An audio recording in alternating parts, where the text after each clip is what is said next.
샬롬. 오늘도 우리 사랑하는 성도님들 살아가시면서 우리 주님께서 주시는 생각과 주님께서 주시는 마음 붙잡고 그렇게 살아가는 우리 성도님들 되시기를 바라겠습니다. 오늘 우리에게 주시는 하나님의 말씀 누가복음 13장 10절에서부터 21절까지 말씀 가지고 저와 여러분들이 함께 나누겠습니다. 예수께서 안식일에 한 회당에서 가르치실 때에 18회 동안이나 귀신 들려 앓으며 꼬부라져 조금도 펴지 못하는 한 여자가 있더라.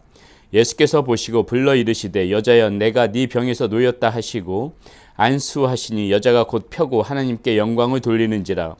회당장이 예수께서 안식일에 병 고치시는 것을 분내어 무리에게 이르되 일할 날이 엿새가 있으니 그동안에 와서 고침을 받을 것이요 안식일에는 하지 말 것이라 하거늘 주께서 대답하여 이르시되 외식하는 자들아 너희가 각각 안식일에 자기의 소나 나귀를 외양간에서 풀어내어 이끌고 가서 물을 먹이지 아니하느냐.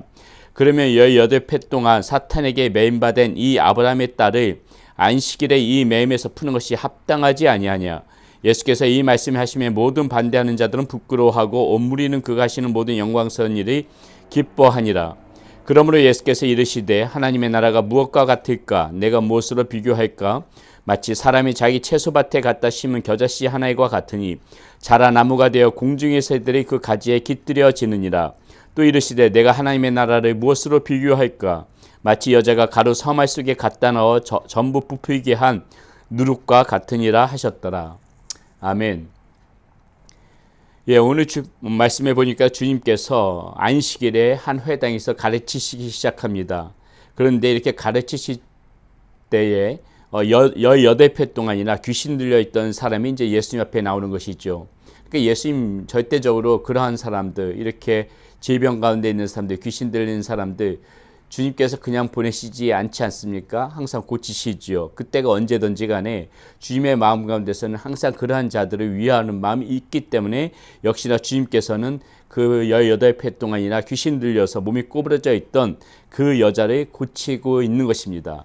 자, 근데 그 모습을 회당장이 봤어요. 회당장이 보면서 이제 분을 내는 것입니다. 분을 내는 이유가 무엇입니까? 왜 안식일에 이 귀신 들린 사람의 병을 고쳤느냐? 지금 그것을 가지고 따지기 시작하는 것이에요. 이유인지 이 회당장의 논리는 이렇습니다. 당신이 일할 날은 엿새 동안이나 충분히 있다. 그런데 왜 하필이면은 이러한 일하지 말라고 했던 안식일에 이러한 그 여자를 고치는, 그 귀신 들린 여자를 고치는 그러한 일을 벌였느냐. 지금 이 문제를 가지고 따지고 있는 것이에요. 그러니까 예수님께서 뭐라고 말씀하십니까? 15절 16절에 이렇게 말씀하세요. 주께서 대답하여 이르시되 외식하는 자들아 너희가 각각 안식일에 자기의 소나 나귀를 외양간에서 풀어내어 이끌고 가서 물을 먹이지 아니하느냐. 그러면 18회 동안 사탄에게 매임받은 이 아브라함의 딸이 안식일에 이 매임에서 푸는 것이 합당하지 아니하냐. 지금 주님께서는 그 회당장의 말을 듣고 이야기하는 것입니다. 그 모습에 보면서 강팍한 그 마음을 보시고 지금 말씀하시는 것이에요. 외식하는 자들아, 먼저 이렇게 이야기합니다. 이 외식이라는 말이 무엇입니까? 겉으로만 거룩한 척하는 것이에요. 겉으로만 하나님의 말씀을 지키는 척하는 것이에요. 그 속마음은 병들고 썩었음에도 불구하고 겉으로만 마치 하나님의 자녀인 것처럼 그렇게 행동하는 것입니다. 주님께서는 그러한 사람들에게 어김없이 외식하는 자들아 이렇게 말씀하고 계시는 것이죠. 이 외식하는 모습이 지금 어떻게 표현되지는 것입니까? 뭐라고 말씀하시는 것입니까? 너희들이 안식일을 지킨다고 이야기하는 너희들이, 안식일을 잘 지킨다고 하는 너희들이 이 안식일에는 그 나귀나 그런 소가 목이 말랐을 적에 그것을 풀어가지고 물을 먹인다. 그런데 하물며 이렇게 나귀나 소도 물을 먹이는데 지금 이 귀신 들린 여자는 18회 동안이나 사탄에게 묶임받아 있지 않았느냐. 그런데 이 여자를 풀어줘서 이렇게 그 질병부터 노임받게 하는 거, 마치 소나 이 나귀가 물을 먹는 것처럼 이 지금 안식일에 이 사탄에게 18년 동안이나 묶여져 있던 이 여자를 풀어줘서 그 병을 낫게 하는데 이것이 과연 잘못된 것이냐. 자, 이 문제 가지고 이렇게 지금 그 회당장에게 예수님께서 말씀하시는 것이 있죠. 자, 무엇입니까? 이 사람의 목숨을 소나 나귀보다도 하찮게 여기고 그러면서도 거룩하다고 포장하고 다니던 이런 바리새인들, 이런 회당장들, 이런 모습을 예수님께서는 지금 강하게 질타하고 계시는 것입니다. 무엇이에요? 겉모습에만 치장되어져 있지 그 속마음에는 그대로 사람들 긍휼히 여기고 사랑하는 마음 하나도 없이 강팍한 마음, 정말 본질적인 그 마음을 버리고 살아가는 그러한 위선적인 사람들에 대한 그러한 지책을 지금 주님께서 말씀하고 계시다는 것이죠. 사랑하는 여러분, 우리는 항상 우리가 여러 번 이 말씀과 삶을 통하여서 우리가 나누어 왔지만은 우리의 겉모습을 정말 하나님의 바른 자녀답게 꾸미는 거, 그렇게 거룩한 모습으로 그렇게 우리가 항상 살아가는 거가 중요합니다. 겉모습도 중요해요. 이 겉모습으로 행할 바도 분명히 중요하고 해야 될 것들은 해야 되지만은 보다 더 중요한 것은 무엇입니까? 우리의 마음이에요. 겉모습만 거룩하게 꾸미고 있으면 뭐합니까? 속마음이 악하고 속마음이 강팍하고 속마음에 자비라고 하나도 없고 사랑도 하나도 없이 살아간다면은 그것이 무슨 하나님의 자녀고 무슨 그리스도인이겠어요? 주님께서는 이러한 그 속마음이 썩어져 있음에도 불구하고 겉으로만 거룩한 모습들 가지고 살아가면은 똑같이 우리에게도 이런 외식하는 자들이라고 강하게 우리들에게 혼내실 거라는 것이죠. 여러분, 그러므로 우리는 오늘도 이 말씀을 통해서 우리는 무엇을 봐야 됩니까?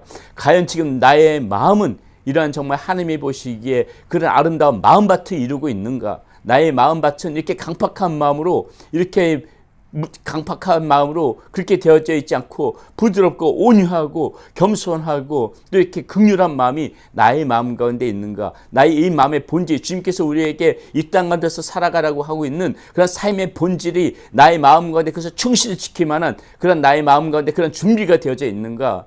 우리는 항상 지금 이런 말씀을 보게 되면 외식하는 자들, 바리새인들, 회당장들 통해서 주님께서는 항상 이 외식하는 자들, 이 회칠한 무덤이라고 그렇게 말씀하시는데 왜 주님께서 그렇게 강하게 말씀하시는지 우리는 이 말씀을 들을 때마다 반드시 생각해야 된다는 것이죠. 우리의 이 속사람, 본질적인 모습, 본질적인 그리스도인의 모습이 무엇인가를 항상 생각해 보라고 우리에게 주시는 말씀이십니다. 그러면서 주님께서 지금 18절에서부터 21절까지 이제 이런 말씀을 하세요. 그러므로 예수께서 이르시되 하나님의 나라가 무엇과 같을까? 내가 무엇으로 비교할까? 마치 사람이 자기 채소밭에 갖다 심은 겨자씨 하나에 같으니 자라 나무가 되어 공중의 새들이 그 가지에 깃들여지느니라. 또 이르시되 내가 하나님의 나라를 무엇으로 비교할까? 마치 여자가 가루서말 속에 갖다 넣어 전부 부풀게 한 누룩과 같으니라 하셨더라. 자, 하나님의 나라를 설명하면서 이 주님께서 무슨 말씀하시는 것이냐면은요, 이 하나님의 나라는 자라날 수가 있다는 것이에요. 자, 다시 말씀드려서 무슨 말이냐면은요, 이 똑같이 앞에 말씀과 연관되어지는 말씀인데 우리가 이렇게 마음이 강팍하지 않고 정말 우리가 이 땅 가운데 살아가면서 조그만 일 하나라도 마치 여기서 지금 말씀하시는 것처럼 그런 겨자씨 하나가 같은 그런 삶의 그 하나님 사람다운 모습, 이렇게 누룩과 같은 조그만 누룩과 같은 정말 하나님의 마음을 품은 자의 그런 살아가는 모습, 그러한 모습들을 이 땅 가운데서 살아가면서 펼쳐 보인다면은 사소한 작은 것 하나라도 정말 하나님의 자녀다운 모습을 이 땅 가운데서 펼치면서 살아간다면은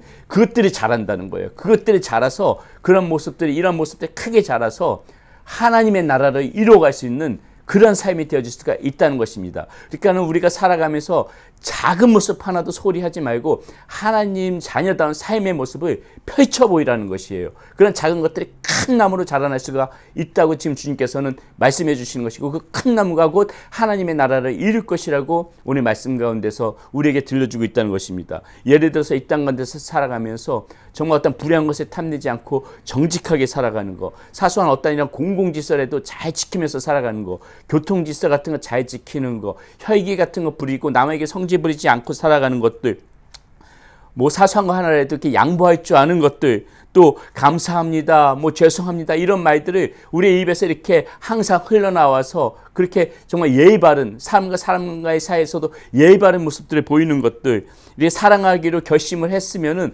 어떤 조건의 구애 없이 끝까지 사랑할 줄 아는 그러한 마음으로 살아가는 것들, 이러한 사소한 하나하나까지도 마치 도덕책에 나오는 것 같지만은 여러분, 이거 아무리 도덕책에 나오는 것 같은 것들에도요, 주님께서 이런 마음 주시지 않으면 지키면서 살아가기 힘든 겁니다. 성령님께서 함께 하시지 않으면요, 우리의 의지만으로 그렇게 살아가기가 힘든 것이에요. 성령님께서 우리의 마음 가운데 그런 마음을 주실 때 우리가 정말 이러한 사소한 거 하나까지도 잘 지키면서 살아갈 수가 있다는 것입니다. 그러므로 사랑하는 여러분, 이러한 우리의 삶 가운데서 사소한 거 하나까지도 놓치지 말고 사소한 거 하나까지, 이 작은 일 하나까지도 정말 하나님께서 나에게 바라시는 삶이 무엇인가 그것을 생각하면서 남들이 알아주든 알아주지 않던지 간에 이 땅 가운데서 살아가면서 이 작은 것 하나 하나님의 자녀다운 모습을 우리가 펼치면서 살아가게 되면은 이것이 크게 나무를 이루어서 하나님의 큰 나라를 이루는 그런 초석이 되어진다는 거, 그런 씨앗이 되어진다는 거, 그런 항상 우리가 기억하면서 명심하면서 살아가야 되겠습니다. 오늘 말씀을 통해서 우리가 바로 그러한 부분들을 주님께서 들려주신 그 말씀을 우리가 들을 줄 알아야 되는 것입니다. 절대적으로 우리의 마음 가운데 외식하는 모습 버리고 본질적인 모습, 하나님의 자녀다운 모습이 어떤 모습인가, 우리 주님께서 강조하신 그러한 이 삶의 모습을 다시 한번 마음판에 새겨서 이 살아가면서 외식하는 자가 아니라 하나님께서 주시는 그러한 그 본질적인 하나님의 자녀다운 모습으로 오늘 하루도 살아가시면서 충실히 살아가는 그런 모습을 실천하면서 살아가는 여러분들 되시기를 바라겠습니다. 기도하겠습니다. 아버지 하나님, 오늘 이 회당장의 강팍한 마음을 우리 주님께서 외식하는 자라고 그렇게 강하게 지적하면서 우리가 살아가면서 그리스도인다운 모습, 하나님의 자녀다운 본질적인 모습이 무엇인지를 다시 한번 우리에게 촉구해 주시는 그 내용을 오늘 말씀을 통해서 들었습니다. 하나님, 작은 것 하나까지도 하나님의 자녀다운 모습을 이 땅 가운데서 살아가면서 실천해 나가는 우리의 삶이 되어질 수 있도록 인도하여 주시옵소서. 사소한 것 하나까지도 주님의 마음을 품고 주님의 생각을 가지고 이 땅 가운데서 살아가면서 실천해 나가는 우리의 모습이 되어지게 하여 주시옵소서. 그러한 모습들이, 이 작은 것 하나, 우리가 이 땅 가운데서 씨앗처럼 뿌려지는 것들을 통하여서 우리가 살아가는 이 주변이 하나님의 나라로 크게 자라날 것을 믿습니다. 사소한 것 하나까지도 우리의 이 작은 씨앗, 우리가 주님의 마음을 품고 살아가는 그런 작은 씨앗이 큰 영향력을 끼칠 줄 믿사오니 우리 사랑하는 성도님도 오늘도 그러한 모습으로 살아갈 수 있도록 인도하여 주시옵소서. 우리 주 예수 그리스도의 이름으로 감사하며 기도드렸습니다. 아멘.